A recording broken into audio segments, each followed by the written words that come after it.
Back to my YouTube channel. Guys, आपका हमारे channel में स्वागत है। तो आज हम करने वाले हैं क्लास 10 2025 यूपी बोर्ड के मोस्ट इंपोर्टेंट मैथ के क्वेश्चन। जैसे आपको पता है, आपके यूपी बोर्ड के एग्जाम बहुत जल्दी स्टार्ट होने वाले हैं।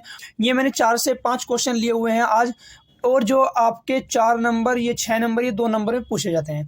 तो बिना देरी के चलिए वीडियो को स्टार्ट करते हैं। और आपने अब तक हमारे चैनल को सब्सक्राइब नहीं किया, चैनल को सब्सक्राइब कर दीजिए और वीडियो को भी लाइक कर दीजिए। और हम अपने इस चैनल पर आपके सभी सब्जेक्ट जो 10th क्लास के होते हैं, सबके मोस्ट इंपोर्टेंट क्वेश्चन आपको प्रोवाइड करते हैं। ठीक है, तो चलिए स्टार्ट करते हैं। अगर आपने अब तक चैनल को सब्सक्राइब नहीं किया तो चैनल को सब्सक्राइब कर दीजिए। तो देखिए, सबसे पहले इस क्वेश्चन में क्या पूछा हुआ है, और ये क्वेश्चन पूरे 4 नंबर का आपके एग्जाम में पूछा गया है, और 2 से 3 बार। बस क्या करता है एग्जामिनर, यहाँ कोस की जगह 10 कर देगा, ये यहाँ साइन की जगह 10 कर देगा, मतलब कि दोनों को चेंज कर देता है। अब देखिए, यदि cos a minus B equal √3/2 है और sine a plus B equal √3/2 है, और जो जीरो का मान है, ये जो a प्लस बी है, वे 0 से तो बड़े हैं और 90 के इक्वल या उससे छोटे हैं, तो a बड़ा है b से, तो a और b का मान ज्ञात कीजिए। इसमें किसका मान फाइंड करना है, a और b का मान हमें ज्ञात करना है। तो चलिए आप कैसे करोगे, सबसे पहले सॉल्यूशन देखते हैं हम किनको कैसे करेंगे। तो सबसे पहले हमें दिया हुआ है कोस a माइनस बी इक्वल में √3/2, ठीक है। और दूसरा हमें दिया हुआ है इसने sine a plus B equal में √3/2। अब देखिए, क्वेश्चन हम सोल्व कर सकते हैं। हमें सोल्व करना आता है, हमारे पास कोई इक्वेशन हो। जैसे उसने हमें कोई इक्वेशन ऐसे दे रखी हो कि x माइनस वाई इक्वल में 30 और x प्लस वाई इक्वल में हमें दे दिया उसने 20। तो हम सोल्व कर लेते हैं कि भाई x इससे ये कैंसिल हो गया, 2x हो गया, और ये दोनों ऐड हो गए थे 50। ऐसे कैंसिल करके हम x का मान निकाल लेते हैं। ऐसे यहाँ a b का भी मान निकाल सकते हैं, बट हमें जो प्रॉब्लम कर रहा है वो कोस और साइन कर रहा है। तो हम सबसे पहले ये देखें कि हम किसी तरीके इनको हटा सकते हैं क्या। अब देखो, इधर कोस है, कोस कब कैंसिल होगा, जब इधर भी कोस आ जाए। तो हम देखेंगे कि क्या जो √3/2 है वो कोस में किसी चीज़ का मान होता है। जी हमें पता है, जो √3/2 होता है वो कोस 30 का मान होता है। तो हम क्या करेंगे, कोस a माइनस बी और इक्वल में इसको लिख देंगे कोस 30। ठीक है, अब देखिए ना, कोस से कोस हमारा क्या हो जाएगा, कैंसिल। तो जो हमारा a माइनस बी निकल कर आया वो कितना आया हमारा 30। ये हमारे पास क्या होगा, इक्वेशन नंबर 1।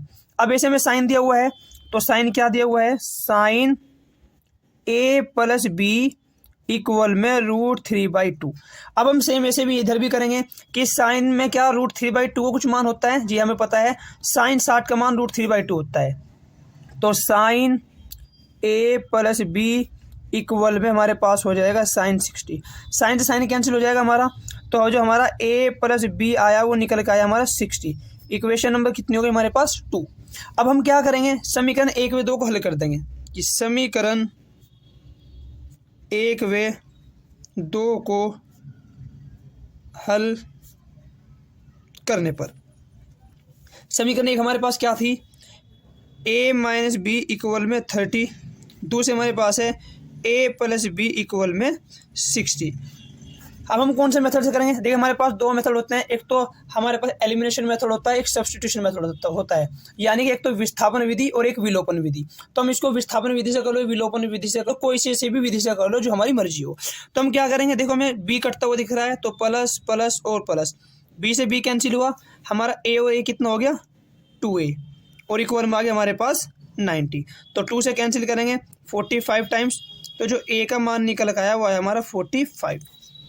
a का मान आ गया। अब हम a के मान को कोई सी भी एक इक्वेशन में रख देंगे, चाहे इक्वेशन फर्स्ट में रख दो, चाहे इक्वेशन सेकंड में रख दो।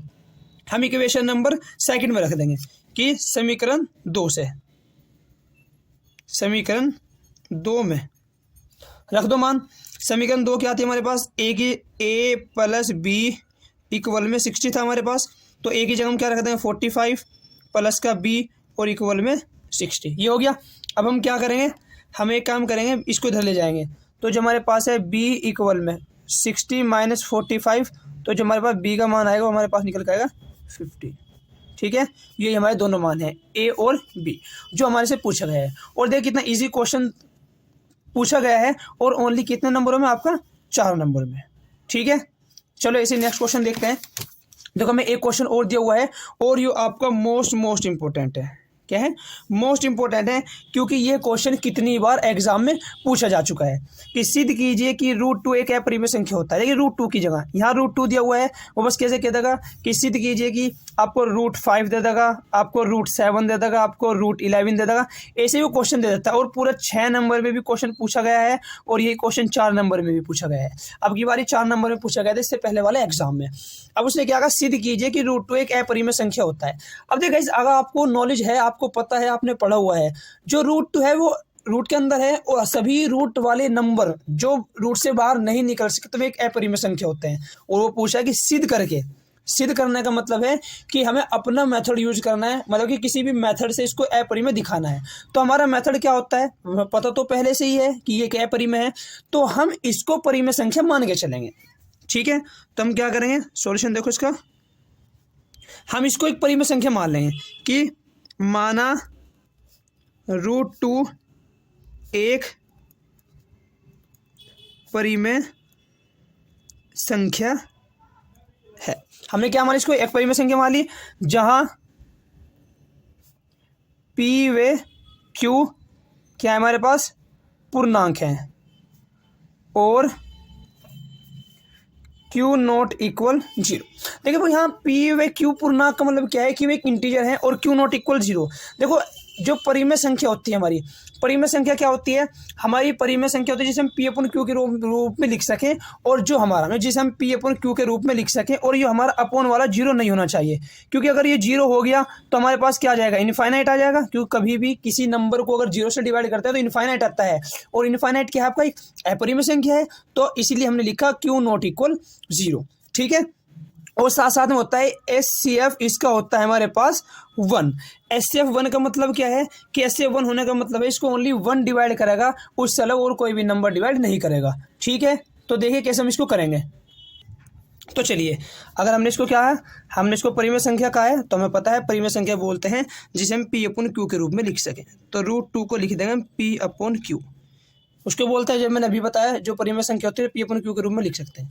अब देखिए अगर हमने इसको परिमेय बोल दिया तो इसको परिमेय बनाएंगे, और परिमेय कैसे करेंगे, दोनों तरफ का स्क्वायर कर देंगे कि दोनों तरफ